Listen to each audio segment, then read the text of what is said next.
Friends, প্ৰীতিছ আইডিয়ালৈ স্বাগতম জনাইছোঁ। আজি মই বনাব লৈছোঁ গাহৰি মাংসৰ লগত মৰাপাতৰ জোল, আৰু আমি শুকুতা বুলিও কওঁ। তেনেহ'লে বলক ভিডিঅ'টো ষ্টাৰ্ট কৰোঁ। প্ৰথমে গাহৰি 1 কেজি বইল কৰি লৈছোঁ।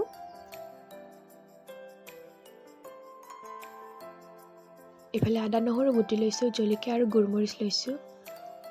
আৰু গাহৰি মাংস বইল কৰি লোৱা পানী পেলাই ধুনীয়াকৈ চাফা কৰি ল'লোঁ আৰু সৰু সৰুকৈ পিচ কৰি লৈছোঁ। এয়া হৈছে মৰাপাট, আৰু আমি শুকতি বুলি কওঁ, মানে শুকুতা বুলি কওঁ। শুকাই ঘৰত ধুনীয়াকৈ থৈ দিয়া আছিলে। এফালে কেৰাহী গৰম হোৱাত তেল দিছোঁ, প্ৰায় 5 কাপ মানৰ হ'ব।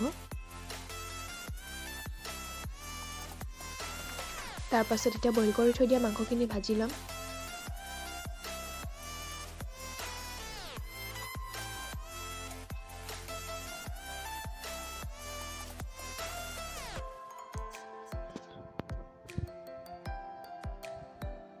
তাৰপিছত নিমখ দিব আপোনালোকৰ সোৱাদ অনুসৰি, আৰু হালধি দিব নালাগে, কাৰণ যিহেতু খাৰেদি বনাম সেইকাৰণে হালধি দিব নালাগে।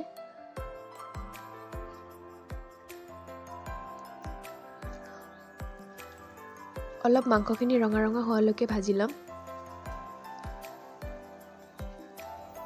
তাৰপাছত ইয়াত জিৰা দিছোঁ এচামুচ, আৰু আদা নহৰু দিম এচামুচ, আৰু বাকী পাছত দিম।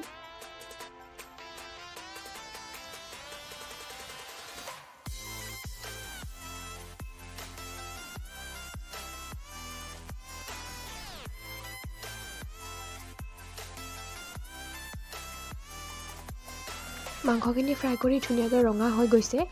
এতিয়া ইয়াতে দিম পানী আমি।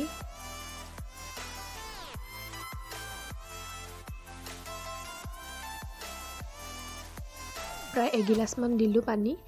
তাৰপিছত এইখিনি হৈছে কলখাৰ, ঘৰত বনাই থৈ দিয়া কলখাৰ, আধা কাপ দিছোঁ। তাৰপাছত দিম শুকুতাখিনি, মৰাপাট।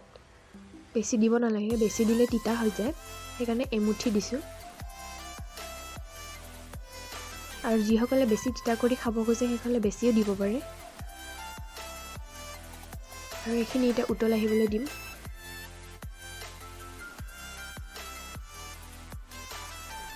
আৰু যিখিনি বাকী থৈ দিয়া আদা নহৰু আছিল সেইখিনিও দি দিছোঁ।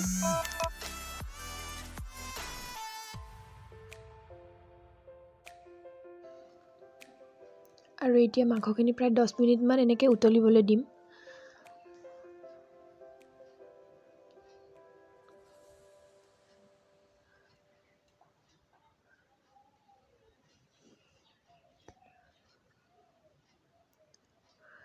আৰু এতিয়া দিছোঁ গোলমৰিচ আৰু জলকীয়া বুটি লৈ।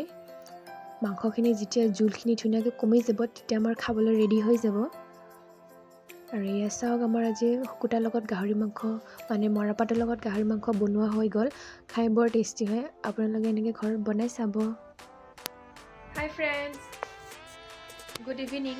এতিয়া বাজিছে 6টা। আজি আমি চাব যাব ওলাইছোঁ ৰাস। হাজবেণ্ডে আহি আছে ল'বলৈ। মই অলমষ্ট ৰেডিয়ে হৈছোঁ ওলাই, বাবুকো ওলাই ৰেডি কৰিলোঁ। এতিয়া হাজবেণ্ডে আহিলে হ'ল, তাৰপাছত এতিয়া যামগৈ, আৰু আপোনালোককো লৈ যাম। মোৰ ভিডিঅ'ত চাই থাকিব আপোনালোকে আজি ৰাসত কি কি দেখিব। ফ্ৰেণ্ডছসকল, চাওঁ আহক লখৰাৰ ৰাস পূজা এইবাৰী লখৰাৰ ৰাস পূজা বেছি ডাঙৰ পতা নাই, কিন্তু যিখিনি পাতিছে ধুনীয়াকৈ পাতিছে। যিহেতু কৰোণাৰ আতংক চলি আছে সেইবাবে বেছি ডাঙৰ কৰিব পৰা নাই। কিন্তু এয়া হৈছে ৰাস পূজা, কিন্তু ভাল লাগিছিল চাই। ভিডিঅ'টো বনাই থৈছিলোঁ কিন্তু দিব পৰা নাছিলোঁ আপোনালোকক, তেনেহ'লে আজি শ্বেয়াৰ কৰিলোঁ। চাই লওক ভিডিঅ'টো। আৰু যোনসকলে লখৰাৰ ৰাস পূজা চাবলৈ গৈছে কমেণ্ট কৰিব আৰু জনাব যে লখৰাৰ ৰাস পূজা চাই এইবাৰ কেনেকুৱা লাগিল। মোৰ কিন্তু ভালে লাগিলে, আপোনালোকৰ কেনেকুৱা লাগিল মোক জনাব।